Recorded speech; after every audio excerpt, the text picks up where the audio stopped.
Miren esta cara. No es solo la sonrisa, es el hambre de la victoria. Porque lo que van a ver no es una biografía, es una anomalía. Hablamos de un chico nacido en las calles de Río, con menos recursos que cualquier rival, que un día decidió que el fútbol no sería su trabajo, sino su arma de destrucción masiva. En una época donde la técnica era reina, él era más rápido que la luz, más hábil que un mago, y con un remate que sonaba como un trueno. En 2 años, este niño pasó de vender limonada a ser la sensación más grande del fútbol mundial. Olvídense de lo que creen saber. Esta es la historia de cómo Ronaldo Nazario le demostró al mundo que lo imposible solo tarda un poco más. A los 20 años, era el rey. No un príncipe, no un heredero, era un rey absoluto. Vimos una explosión de potencia y delicadeza que no se había visto.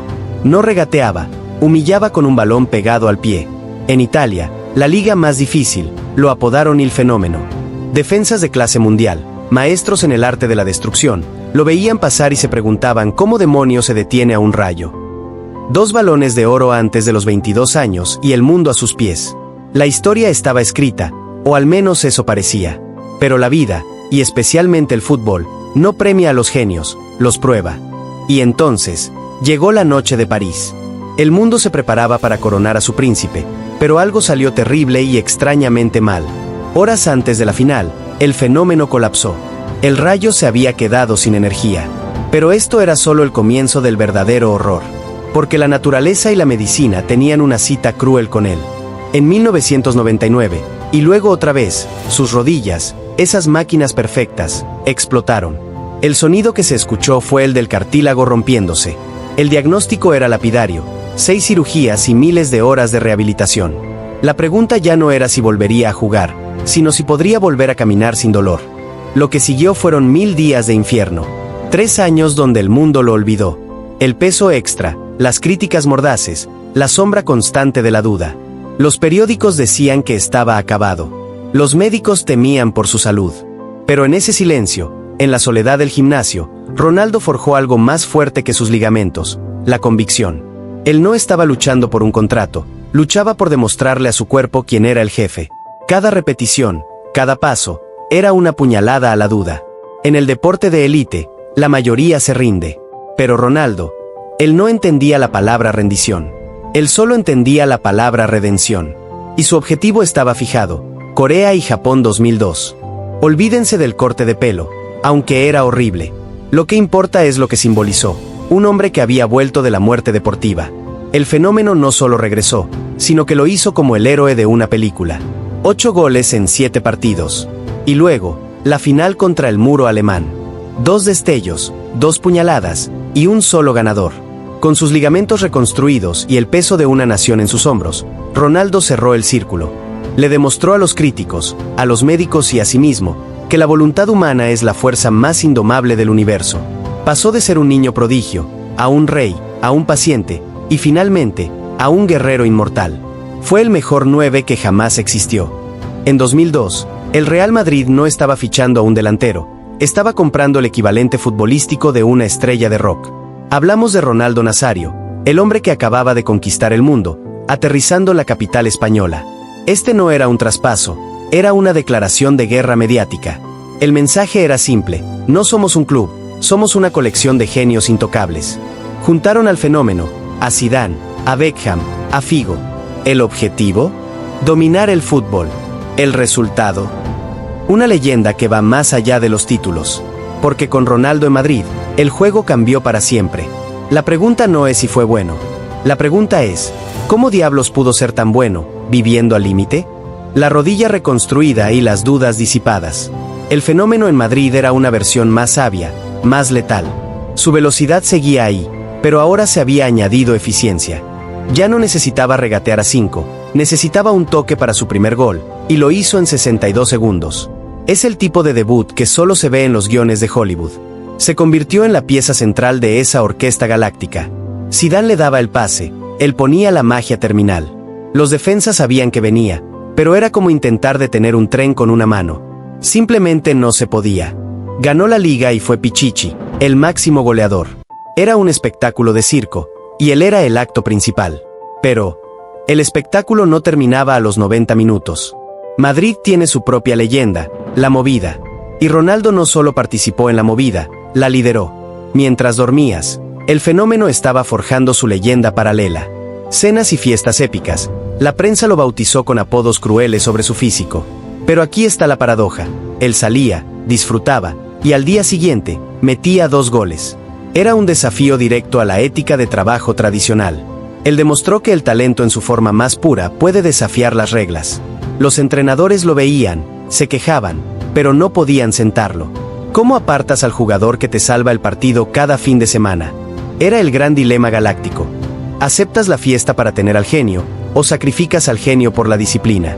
La respuesta, en Madrid, fue evidente. Pero la fiesta no puede durar para siempre. El tiempo, la falta de descanso y la presión mediática pasaron factura. El proyecto galáctico, que parecía imbatible, empezó a hacer agua.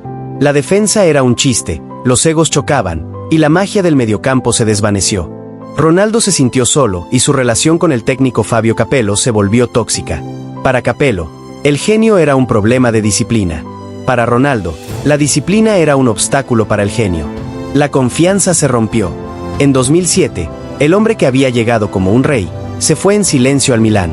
La era galáctica había terminado. La pregunta que flotaba en el aire era, ¿se fue por estar acabado, o se fue porque el club ya no lo merecía? A veces, la historia del fútbol no se mide en títulos, sino en recuerdos. Ronaldo Nazario en el Madrid fue un huracán. Destructivo, glorioso, imperfecto y absolutamente inolvidable. Él era la encarnación del fútbol total. Potencia, magia y una alegría infantil. Su paso por los Galácticos fue corto, dramático, pero dejó una huella que ni el tiempo ni la prensa pudieron borrar. Demostró que puedes caer, que puedes tener excesos, que puedes ser criticado, y aún así, ser el más grande. Él no solo jugaba, vivía el fútbol. Y por eso, su leyenda, la del hombre que conquistó el Bernabéu con una sonrisa y una bicicleta, vivirá para siempre. Un fenómeno, en cada sentido de la palabra. El único hombre que conquistó todas las grandes capitales del fútbol y salió invicto, fue Ronaldo Nazario. Este es el primer acto, 1994. Un joven de 17 años, con una maleta y una promesa, aterriza en la gélida Holanda. La gente pensaba que venía por la experiencia, pero se equivocaron, vino por el dominio. En solo 2 temporadas, este niño marcó 54 goles. En una liga desconocida, se convirtió en una noticia de primera plana en todo el planeta. Demostró que no importaba el idioma, el clima o la táctica, su talento era una fuerza de la naturaleza. Holanda fue su pista de despegue. Pero el mundo no estaba preparado para lo que vendría después, el salto a la gravedad cero. Luego pasamos al año 1966. Barcelona es, para muchos, el pico de rendimiento que un ser humano jamás ha alcanzado en un campo de fútbol. No era delantero, era un tanque con la delicadeza de un bailarín. Su carrera en solitario contra el Compostela fue una obra de arte. La gente gritaba, no por el gol, sino por el poder puro que demostró. 77 partidos, 54 goles. Se convirtió en el jugador más joven en ganar el Balón de Oro. Era el rey Midas del fútbol. Y lo más increíble es que, se fue. Dejó la cima para ir a la liga más dura de todas. En la Serie A de Italia, el fútbol es un arte militar. Y aquí, el fenómeno tuvo que reinventarse. Ya no era suficiente con la velocidad bruta. Ahora, el talento debía ser quirúrgico. Y lo fue. En ese año ganó la UEFA. Pero justo cuando consolidaba su estatus como el mejor del mundo, vino la traición de su propio cuerpo. La rodilla y el ligamento, una y otra vez. El Inter fue testigo de su gloria y de su agonía. La imagen del saliendo del campo en lágrimas no es solo una lesión, es el símbolo de una estrella que se apaga antes de tiempo. El fútbol se preguntaba si alguna vez volvería a ser el mismo. El destino de su carrera pendía de un hilo de sutura. En Madrid, Ronaldo ya no era solo un futbolista, era un símbolo cultural global. Era el 9 que todos querían ser. Dejó de ser un velocista para convertirse en un cazador de área, usando su mente tanto como sus piernas. Porque cada mañana, salía al campo y seguía siendo un genio. Demostró que el fútbol, en el nivel más alto, es un arte. Y el artista no necesita seguir las reglas. 4 años gloriosos y llenos de drama. El fenómeno se había convertido en una leyenda viva. Su última parada europea fue en Milán, el eterno rival de su amado Inter. Y allí, la magia se encendió por última vez, aunque solo fueran destellos. Su cuerpo ya no le permitía volar, pero su mente era un superordenador. Regresó a Brasil, a Corinthians, para decir adiós a su gente. La velocidad se había ido, pero la puntera seguía siendo la más letal del planeta. El final fue agridulce, marcado por el dolor físico y la frustración. Pero al mirar atrás, vemos un niño que salió de la pobreza, conquistó Holanda, electrificó España, peleó en Italia y dominó el mundo. Ronaldo Nazario fue la definición de un jugador de época. Y por eso, su viaje a través de los clubes es la historia de cómo se forjó la leyenda del 9 perfecto. Lo que vas a ver no son solo goles. Son 4 actos en la vida de un hombre marcado por el destino. 4 copas del mundo que lo convirtieron en el mejor, lo humillaron, lo destrozaron y finalmente, lo inmortalizaron. Todo comenzó en 1994. Un niño de 17 años, un prodigio, era parte de la selección que ganó el Mundial. Pero él solo fue un testigo. Sentado, observando a sus héroes. Sostuvo la copa, sintió el peso del éxito, pero sabía que no era suyo. En ese momento, en esa banca, Ronaldo Nazario hizo una promesa silenciosa. La próxima vez, esta historia será mía. La presión acababa de empezar. Y llegó 1998, la copa que estaba destinada a ser suya. Era el rey del fútbol, invencible, inalcanzable. Llevó a Brasil a la final. El mundo se preparaba para su coronación, y entonces, horas antes del partido, el fenómeno colapsó. Nadie lo sabe del todo qué pasó en realidad. Lo que sí sabemos es que en el campo, no estaba el rey, estaba una sombra. Brasil perdió, y para Ronaldo, la derrota no fue solo un marcador, fue el inicio de un calvario. El mundo se preguntaba, ¿qué es más devastador, una derrota, o una derrota envuelta en el misterio y la enfermedad?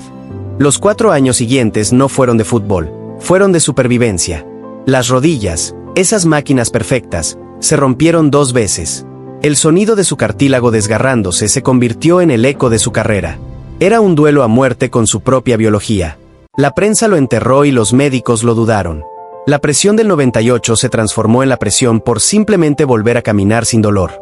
Pero en esa oscuridad, el fenómeno encontró su fuerza más profunda, la voluntad. No se rindió. Por cada crítica, hacía una repetición.